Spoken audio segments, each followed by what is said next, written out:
안디옥이라고 하는 곳은 지금의 터키 남동부에 있는 안타키아라고 불리우는 곳이고요. 고대에는 이제 수리아에 속해 있었습니다. 지금은 터키고요. 당시 이름은 안티오키아 혹은 안티오키아라고 했는데 성경에는 안디옥이라고 표기되어 있습니다. 안디옥은 당시의 인구가 50만 명에 달하는 거대한 도시였어요. 고대 사회 속에서 50만 명 하면 대단히 큰 인구인데요. 이 규모는 로마 제국에서 세 번째로 큰 도시였다고 합니다. 스데반의 순교 이후에 핍박이 거세지게 되었고, 그로 인해서 흩어진 성도들 중에서 구브로와 구레네 출신의 유대인 몇 사람이 이 큰 도시에 이르게 되었는데, 그들이 헬레인에게도 한번 복음 전해보자. 헬레인은 그리스인이잖아요. 그리스 이방인 사람들에게 복음을 전했는데 많은 그리스인들이 믿고 주님 앞으로 돌아오게 되더라는 거예요. 근데 그 숫자가 엄청나게 많았다라는 것입니다. 그래서 이 안디옥의 최초의 이방인 교회가 헬라인으로 이루어진 최초의 이방인 교회가 세워지게 됐습니다. 우리가 주목해야 할 부분은 이 이방인 선교의 계기가 놀랍게도 스데반의 순교와 그로 인해서 이루어진 박해, 흩어질 수밖에 없었던 그때의 상황들. 그러니까 그 박해가 얼마나 거셌는지 많은 사람들을 닥치는 대로 잡아다가 옥에 가두고 심지어는 매질을 하고 또 죽이고 하는 그런 일들이 있었거든요. 그래 인해서 이게 흩어졌던 일이 계기가 돼서 많은 이방인들이 주님 앞으로 돌아오게 됐다라고 하는 부분이죠. 우리가 이 세상을 살아가면서 다양한 일들을 겪게 되는데 그 일들은 여러 가지 좋지 않은 불행해 보이는 일들, 고난과 또 경제적인 압박과 또 두려움과 억울한 일들과 또 인간관계에 대한 그 곤란한 부분들 등등 여러 일들을 겪게 되는데 단순히 이것이 불행한 일이다, 좋지 않은 일이다라고 단정하여 말할 수 없다라는 거예요. 하나님은 그 불행한 일로 보여지는 일을 통해서 하나님의 안에 있는 자들을 얼마든지 합력해서 선을 이루시고 우리를 거룩하게 하시고 다듬으시고 선교의 도구가 되게 하시고 우리의 삶을 영광스럽게 빚으시고 단단하게 하시고 하나님 나라에 이르게 하시는 그런 모든 일이죠. 그래서 엄밀히 말하면 우리 신자에게서가 겪는 모든 일은 불행한 일, 좋지 않은 일은 단 한순간도 어떤 사건도 일어나지 않습니다. 하나님께서 그 일을 통해서 결국 이루실 영광스러운 일들이 있어요. 믿음의 삶이란 바로 그 장차 이루실 일들을 바라보며 기뻐하고 감사하는 마음으로 살아가는 것이죠. 2005년도 말에 고 이준호 목사님께서 이제 캄보디아 선교 여행 중에 갑자기 쓰러지셔서 급하게 한국에 이제 후송 되셨는데 병원에 가보니까 이제 간암 말기셨잖아요. 그래서 온 성도가 살려달라고 그때 기도하고 했는데 결국은 2달 만에 돌아가시게 되셨어요. 근데 이 일은 당시 우리 교회에 있었던 성도님들 모두에게는 참 불행한 일이고 다급한 일이고 눈앞이 캄캄한 일이고 미래에 대한 그 두려움이 있는 그런 일이었죠. 그리고 그렇게 살려달라고 고쳐주실 것을 기대하면서 기도했는데 하나님은 그냥 2달 만에 데려가셨고요. 하지만 캄보디아의 한성호 선교사님이 고 이준호 목사님 분고를 가져가서 깜봉섬 신학교 그 뒷동산에다가 묻고 묘비를 세웠는데 그 묘비로 인해서 저희가 그 묘비를 찾아가고 방문하러 가는 일이 계기가 되어서 이 끄닷 지역에 교회가 없음을 보게 되고 또 깜봇 교도소 끄닷에 있는 깜봇 교도소의 그 복음화 사역을 원활하게 이루기 위해서 거기에 우리가 헌금을 해서 예배당을 세우고 또 단기 선교팀 들어가보자 아실 거예요. 교회가 없는 그 지역에 하나님을 몰랐던 예수님을 몰랐던 그 아이들이 많은 아이들이 예수님을 믿고 주님 앞으로 들어오게 되고 그 옆에 인근에 있는 초등중학교 아이들 중에서 거의 3분의 1이 끄닷 은혜교회에 출석하는 아이들이 되고 불과 몇 년 만에 이런 일들이 일어나게 되잖아요. 그래서 영혼 구원의 일들이 일어나게 되는 거예요. 한 영혼의 가치는 천하보다 더 귀한 거잖아요. 그리고 또 그것뿐만 아니라 이제 1년 전에 1년 전 이제 맥주 감사절에 여러분들이 또 헌금을 해서 밀림 지역의 이 투모방에 거기에 예배당이 없는 성도는 몇몇 구성이 돼 있지만 예배당이 없는 그곳에 우리가 또 예배당을 짓고 지금 짓는 코로나 때문에 잠시 중단이 됐지만 또 짓는 그 과정 가운데 그 비전을 바라보면서 있잖아요. 그러니까 이런 모든 것들이 다 어떻게 보면은 그 15년, 6년, 7년 전에 불행해 보이는 그 일이 씨앗이 돼서 일어나는 일들임을 볼 때 하나님은 우리의 예상과 예측 밖에서 아름답게 그 일을 항상 인도하시고 이끌어 가시는 선하신 하나님이시요 능력의 하나님이시죠. 믿음의 삶이라는 것은 그 하나님께 소망을 두면서 살아가는 거예요. 오늘 맥주 감사절인데 여러분 삶 가운데 다양한 일들 속에서 아파하기도 하고 힘들어하기도 하시고 또 불안과 염려에 휩싸여서 그 상반기를 그렇게 지내오셨을 분들도 계시겠지만 여러분 축복합니다. 하나님 나라의 관점으로 바라보세요. 하나님의 능력과 선하심을 바라보시면 우리가 그 감사를 회복할 수가 있고 또 우리 신앙인의 삶이라는 것이 이 땅에서 결말을 우리가 보는 게 아니잖아요. 저 하나님 나라를 향해서 결말을 보는 거예요. 그러니까 내 수고와 헌신과 또 그런 모든 그 뿌린 것에 대한 결실을 지금 당장 거두고 이 땅에다 다 거둔다고 생각하시면 안 돼요. 하나님이 반드시 다 기억하시고 축복하십니다. 그래서 우리는 모든 것을 다 감사할 수 있죠. 억울한 것 하나도 없고 분통 터질 일도 없고 답답한 일도 없고 다 어떤 것이든 감사할 수 있습니다. 오늘 본문을 다시 한번 보시면요, 19절에서 21절 말씀을 보시면 제가 빨간색으로 칠해놓은 부분, 스데반의 일, 또 헬라인에게도 말했다. 그리고 수많은 사람이라는 얘기는 이방인들이 그 주님 앞에 돌아왔다는 것인데요. 본문이 말하려고 하는 바를 좀 더 깊게 이해하려면 이 스데반의 일이 어떤 일인가를 파악을 해야 돼요. 그리고 그 일로 인해서 결국은 이방인에 향해서 복음이 전파가 되었고 한두 명이 아니라 수많은 사람들이 이방인들이 믿고 주님 앞으로 돌아오게 되었다라는 것인데 이 스데반의 일이라고 하는 것은 우리가 얼핏 생각하면 스데반의 순교와 그리고 그로 인한 핍박이라고 생각하지만 좀 더 깊게 들어가야 돼요. 그게 맞지만 왜 그런 일이 일어났는가를 좀 더 깊게 파헤치면은 결국 뭐가 나오냐면 성전이 나와요. 왜냐하면 스데반이 고소당한 것도 예루살렘 성전에 대한 논쟁으로 인한 부분이고 그 유대인들은 성전을 하나님과 거의 동일시했거든요. 그리고 이 성전으로 인한 핍박이었고 또 이 순교였고 박해였던 거예요. 그리고 그 결과 수많은 이방인들이 주님 앞으로 돌아오게 됐다라는 것입니다. 요즘 우리가 함께 이게 큐티하면서 읽는 본문이 그 역대하죠. 여러분 하루에 한 장씩 성경 읽으셔야 돼요. 읽고 계시죠? 읽고 계시는 줄로 믿습니다. 하루에 한 장이라도 큐티하면서 읽어야 돼요. 근데 역대하의 중심 주제는 성전이에요. 성전. 하나님께서 성전을 어떤 의미로 우리에게 주셨는가 하면은 우리가 하나님께 그 죄를 지어서 인류 시조 아담으로 인해 타락하고 하나님과 떨어져 나갔잖아요. 그러니까 분리됐단 말이에요. 추방당했는데 우리 인간들을 다시 회복시키시려는 과정 가운데 그 하나님을 만날 수 있는 통로요 또 중보적인 개념으로서 성전을 허락하신 거예요. 성전이 하나님의 집이 아니라 하나님은 우주보다 더 크신 분이시기 때문에 어떤 그 건물이 하나님의 집이 될 수는 없죠. 그러나 그 성전을 통해서 광야 시대는 성막을 통해서 죄인인 인간이 하나님 앞으로 나올 수 있도록 길을 열어놓으시고 중보적인 위치와 의미로 하나님께 성전을 허락하신 것이죠. 그런 의미에서 보면은 성전은 결국은 유일한 중보자이신 예수 그리스도를 의미하는 것이죠.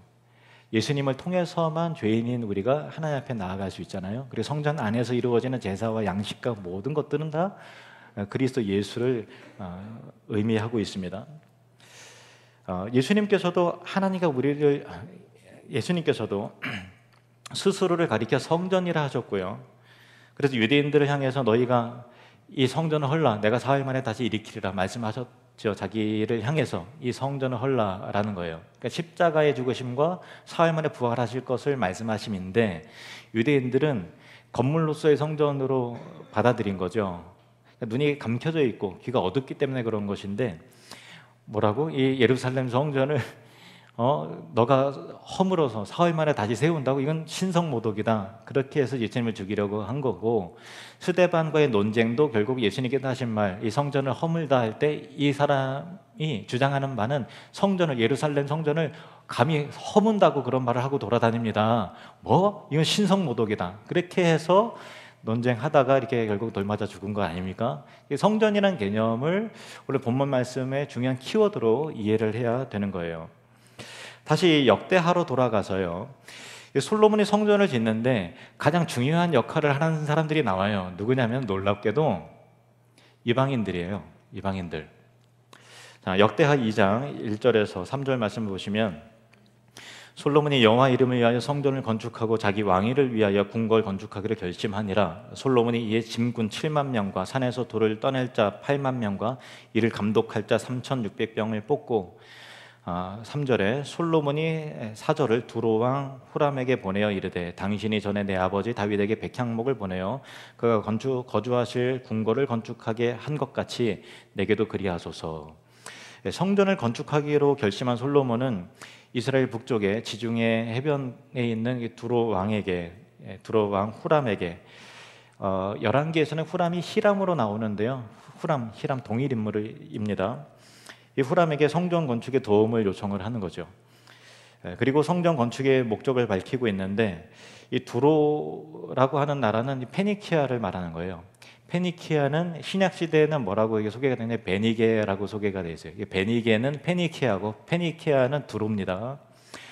오늘 본문에도 나와요. 사도행전 11장 19절 보시면, 그때 스데반의 일로 일어난 환란으로 말미암아 흩어진 자들이 베니게에 이르게 됐다. 베니게는 페니키아고 이 두로에 이르게 됐다라는 그 부분이에요.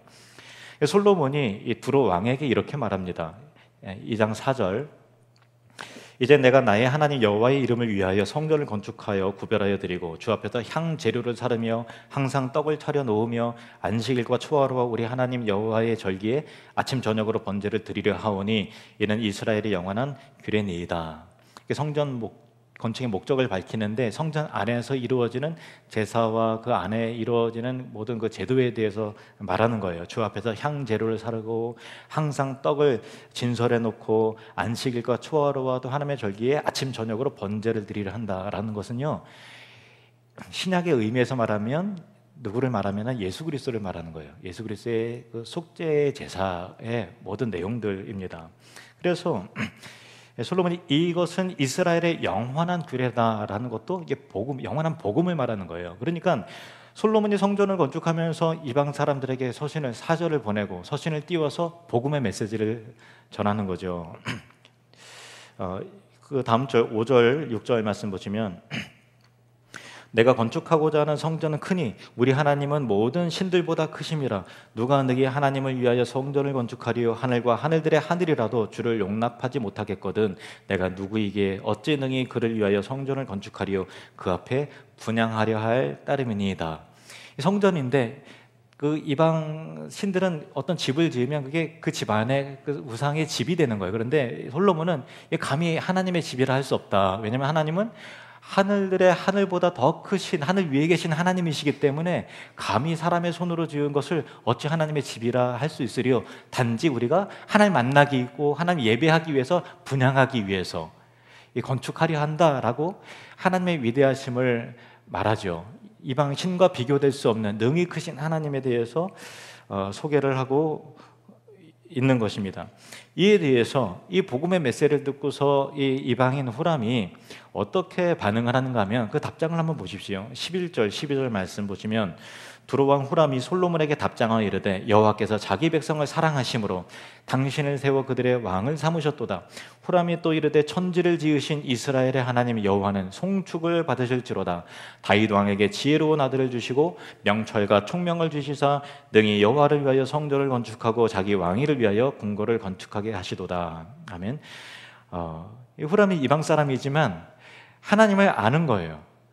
그리고 이분이 사랑으로서 자기 백성을 사랑하시고 천지를 지으신 그 능력에 대해서 이 이방 후람 페니키아 왕이 찬송하고 있다는 게 놀랍지 않습니까? 그리고 하나님이 결국 다윗 왕에게 지혜로운 아들을 주셔서 성전을 건축하게 하신다라는 것이 1차적으로는 이 솔로몬을 의미하는 것이지만, 그러나 그 내면적으로 지향하는 그 예언의 의미로서는 지혜의 왕이신 하나님의 아들이신 다윗의 후손으로 오실 예수 그리스도를 통해서 온전하고 영원한 참 성전이 만들어질 것이다 라고 하는 이 복음의 메시지가 후람의 고백을 통해서 담겨져 있다는 것입니다. 이것이 단순히 성전 건축에 대해서 왕들이 듣기 좋은 덕담을 주거니 받거니 하는, 그렇게 보면 안 되고, 이 성전에서 이루어지는 제사 곧 십자가 복음이 이방인에게도 전달되어지고 성전 건축과 함께 이방인에게 전달되어지잖아요. 그리고 이방인도 하나님의 사랑을 알고 천지를 지으신 하나님의 능력과 권능을 인정하게 되면서 예수 그리스도를 나의 지혜의 왕으로 인정하고 그 안에서 함께 예배하게 될 것이다 라고 하는 예언적 메시지가 있는 것이죠. 그래서 솔로몬의 요청에 의해서 두로 왕 후람이 솜씨 있고 재능 있는 총명한 사람들을 많이 보내서 예루살렘 건축을, 성전 건축을 위해서 일할 수 있도록 적극적으로 지원을 아끼지 않습니다. 그리고 또 솔로몬은 성전 건축에 동원되는 일꾼, 아까 그 숫자가 기록되어 있잖아요. 그 일꾼들을 이스라엘 내에 있는 이방인들로 채워요. 자, 17절 말씀 보시면 17절 18절, 전에 솔로몬의 아버지 다윗이 이스라엘 땅에 사는 이방 사람들을 조사하였더니 이제 솔로몬이 다시 조사하며 모두 15만 3,600명이라. 그 중에서 7만 명은 짐꾼이 되게 하였고 8만 명은 산에서 벌목하게 하였고 3,600명은 감독으로 삼아 백성들에게 일을 시키게 하였더라 했는데, 이 사람들이 이방 사람들이에요. 또 놀라운 거는 뭐냐면요, 이제 여러 가지 준비 과정을 계획을 하고 이제 성전을 건축하는데 그 건축 터가 어디냐? 자, 이 터도 이방인의 땅이에요. 역대하 3장 1절, 솔로몬이 예루살렘 모리아 산에 여호와의 전 건축하기를 시작하니 그곳은 전에 여호와께서 그의 아버지 다윗에게 나타나신 곳이요 여부스 사람 오르난의 타작마당에 다윗이 정한 곳이라. 이 모리아 산은 아시다시피 아브라함이 자기 이삭을 제물로 하나님께 드린 곳이고 다윗이 이 하나님의 성전의 터로 정한 것인데, 여부스 사람의 터를 돈을 주고서 산 것이죠. 그러니까 이방 사람의 터 위에서 성전을 건축하는데 이방인들이 동원이 됩니다. 그리고 여러 가지 장식과 어려운 작업들이 다 이방 사람들이 하고 이방에서 온 이 건축 자재로 집을 짓는 거예요. 성전 안에서 쓰는 모든 집기류, 성전의 두 기둥, 높이에 솟은 두 기둥, 야긴과 보스 아시죠? 그리고 세세한 성전의 장식들이 다 이방인 두로인들이, 페니키아인들이 만들어내는 것입니다. 역대하 4장 11절 12절, 후람이 또 솥과 부삽과 대접을 만들었더라. 이와 같이 후람이 솔로몬 왕을 위하여 하나님의 성전에서 할 일을 마쳤으니 곧 기둥 둘과 야긴과 보아스 말하는 것입니다. 그 기둥 꼭대기에 공 같은 머리 둘과 또 기둥 꼭대기에 공 같은 기둥 머리를 가리는 그물 둘과, 그리고 그 이후에 계속해서 이방 사람 후람이 페니키아인들이 어떻게 만들었는가가 세세하게 다 나와요. 그러니까 성전 건축은 이방인의 터 위에 이방 땅에서 온 건축 자재로 이방인들의 도움을 받아서 이스라엘 사는 사람들의 이방인들의 노동력으로 그렇게 장식이 되어져서 짓는 게 성전이에요. 그리고 솔로몬은 이 성전을 건축하고 완공하면서 이스라엘 백성을 축복하면서 여러 가지 기도를 할 때 그 기도 가운데 이방인들을 위한 기도를 빼놓지 않아요. 왜냐하면 이 성전 건축이 이방인의 터 위에 이방인 사람들에 의해 지은 거잖아요. 그것은 뭐냐면 하나님께서 이방 사람들을 향해서 마음을 활짝 열고 계신다는 건 아닙니까? 다음과 같이 기도를 합니다. 역대하 6장 32절 33절, 주의 백성 이스라엘에 속하지 않은 이방인에게 대하여도 그들이 주의 큰 이름과 능한 손과 펴신 팔을 위하여 먼 지방에서 와서 이 성전을 향하여 기도하거든 주는 계신 곳 하늘에서 들으시고 모든 이방인이 주께 부르짖는 대로 이루사 땅의 만민이 주의 이름을 알고 또 주의 백성 이스라엘처럼 경외하게 하시오며 또 내가 건축한 이 성전을 주의 이름으로 일컫는 줄을 알게 하옵소서. 모든 이방인들이 우리와 같이 오직 하나님만을 섬기는 이 성전이 이방 사람들도 함께 예배하는 그런 거룩한 공동체가 되기를 원합니다 라고 하는 것이 솔로몬의 기도였는데, 이것이 솔로몬 머리에 상한 게 아니에요. 하나님의 뜻에 감동을 해서 이 솔로몬의 이 성전의 목적을 그대로 선포하는 솔로몬의 모습을 보게 되는 것입니다.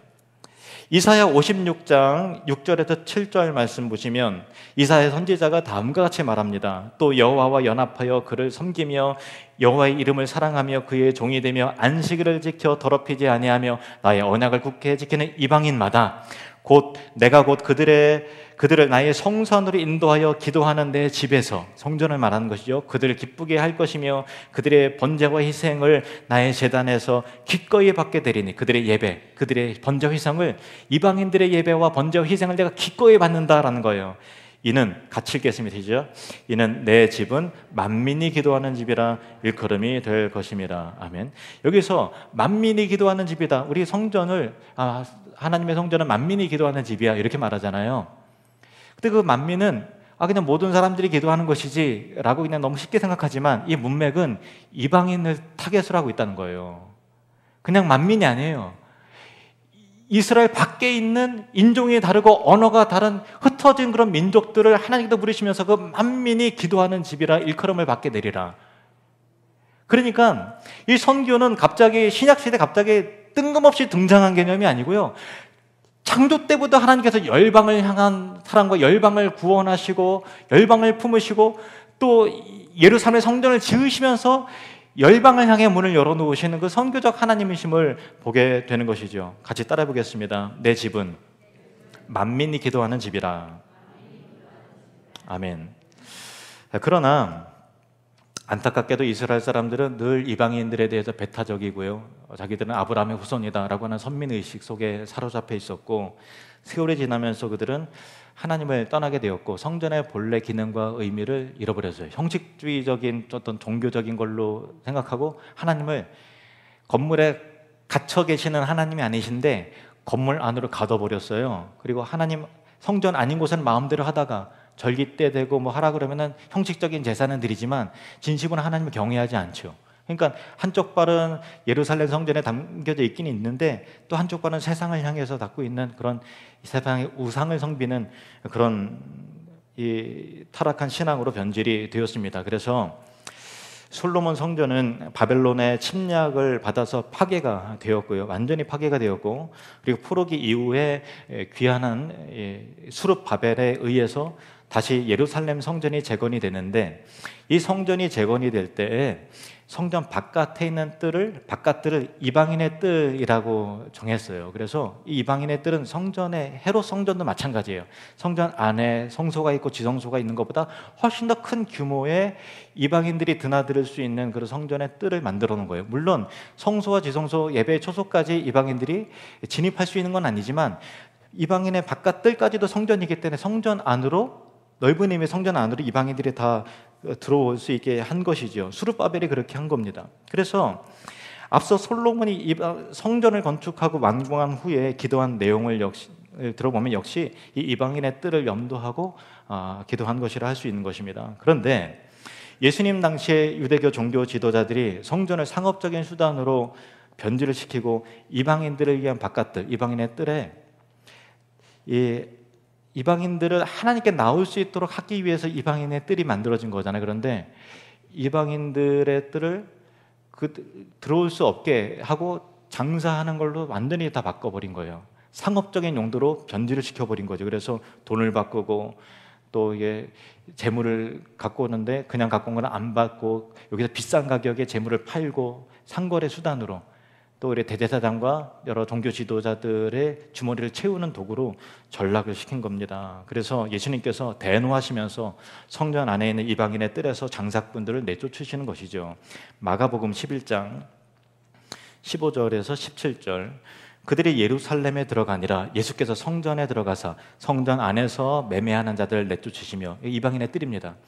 돈 바꾸는 자들의 상과 비둘기 파는 자들이 의자를 둘러부시며 아무나 물건을 가지고 성전 안으로 지나다니며 허락하지 아니하시고 17절 같이 읽겠습니다. 시작.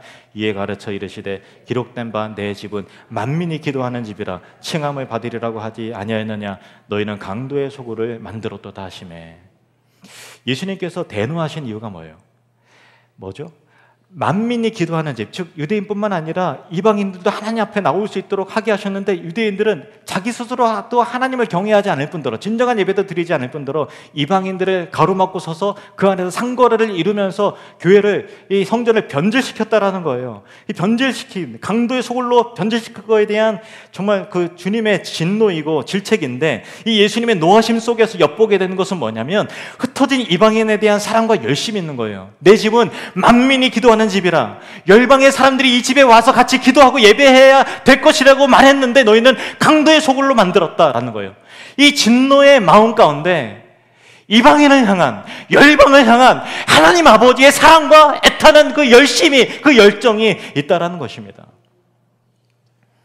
초대교회가 세워진 이후에 스데반과 유대 교인들 사이에 성전에 관한 논쟁이 벌어지게 되었고, 예수님께서 이 성전을 헐라 내가 사흘 만에 일으키리라 라고 하는 것을, 그런 의미가 아닌데도 그들이 감정이 틀려 있으니까, 귀가 가려져 있으니까 이 예루살렘 성전을 허문다고 했다. 이 스데반이라고 한 사람은 그 사람을 증거하고 다닌다. 그도 이 성전을 회방하고 허무는 자다. 감히 하나님의 집을 허물려고 하는 신성 모독죄다. 이렇게 고소하고 고발하고 그렇게 하는 과정 가운데 있는 것입니다. 그래서 스데반은 그들에게 성전의 바른 의미, 성경적 의미, 역사적 의미를 바르게 소개를 하는 거예요. 선해드린 공회원과 거기 모인 장로들에게, 백성들에게 강론하는 내용이 사도행전 7장에 길게 소개가 되어 있죠. 그 내용은 솔로몬이 성전을 짓기 이전부터 하나님은 이방인의 땅 메소포타미아에서 아브라함에게 나타나셨다. 이 성전에만 하나님이 나타나는 게 아니라 하나님은 이방인의 땅에도 나타나셨고, 모세를 이 미디안 광야에서 만나시고 부르셨고, 우리 조상들이 애굽에 있을 때도 거기 계셨고, 광야에서 이동할 때도 성막을 세워서 그들과 함께 그들 중앙에 같이 그들과 동행하면서 이동하셨던 하나님이시다라는 거예요. 하나님은 어느 한 곳에 딱 머무시는 하나님이 아니라 우리와 함께 하시는 무소부재하신 어디에나 계시는 그 하나님을, 우주보다 더 크신 하나님에 대해서 증거하는 거죠. 그래서 스데반 설교의 중점은 유대교인들이 건물로서의 성장과 하나님을 거의 동일시하는 잘못된 신앙을 지적하면서 무소부재하신 하나님, 언제 어디서나 우리와 함께 하시는 취지의 설교를 했던 것이죠. 이 강론은 이 유대인들에게 일격을 가하는 설교였어요. 그래서 이 설교를 들은 유대인들이 이를 갈고 막 분에 차올라서 스데반을 끌어내서 돌로 쳐 죽이는 거죠. 그리고 성에 안 차서 이 한 사람만 죽여서는 안 된다. 그냥 예수 믿는 사람들 다 죽여야 돼. 그렇게 해서 이 막 하는데 핍박이 시작되는데, 거기에 중심된 주제는 성전이었다는 것입니다. 그런데 스데반은 이 설교를 마치고 돌맞아 죽었지만은 이 설교 안에 담겨진 내용이 신학적 근거가 되는 거죠. 물론 이 스데반의 설교를 예루살렘 성도들이 다 들었다 그 얘기가 아니라, 그 당시에 스데반의 혼자의 생각이 아니라 주된 신학적인 토대로서 성전의 제 의미를 새롭게 원래적인 의미를 회복하는 그 시점 가운데서 이 설교가 신학적 근거가 되어서 예루살렘 초대교회의 핍박이 가해졌을 때 성도들이 드디어 예루살렘 성전을 벗어나는 계기가 되는 거예요. 야, 예루살렘 성전 떠나고 우리 다 죽는데, 하나님 배반하는 건데, 그게 아니라 어디에나 계시는 하나님, 이 메소포타미아에도 계시고 애굽 땅에도 계시고 미디안 광야에도 계시고 어디에나 계시는 그 하나님 앞에 우리가 그 하나님의 광대하신 하나님을 전하는 복음 전하러 가자. 그래서 유대인들이, 이 초대교회 성도들이 흩어질 때 마지못해 흩어진 것이 아니라, 물론 핍박 때문에 마지못한 부분도 있지만 그 마음과 비장함은 기꺼이 흩어졌던 거예요. 기꺼이 성전의 개념이 본래 의미로 회복이 되었다는 것입니다. 여러분, 오늘 본문을 성전의 개념으로, 회복된 성전의 개념으로 다시 한번 보시길 바랍니다. 자, 19절, 사도행전 11장 19절에서 21절 말씀. 그때 스데반의 일로 일어난 환란으로 말미암아 기꺼이 흩어진 자들이 베니게와 이 페니키아, 이 두루입니다. 베니게와 구브로와 안디옥까지 이르러 유대에게만 말씀을 전하는데, 그 중에 구브로와 구레네 출신의 유대인 몇 사람이 안디옥에 이르러 헬라인에게도 말하여 주 예수를 전파하니 주의 손이 그들과 함께 하심에, 주의 손이 그들과 함께 하심에 수많은 사람들이 믿고 주께 돌아오더라. 저는 여기서요, 뭐가 보이는가 하면은 성전이 보여요. 어떤 성전인가 하면은 예루살렘을 넘어서 온 열방으로 확장되어져 가는 성전이에요.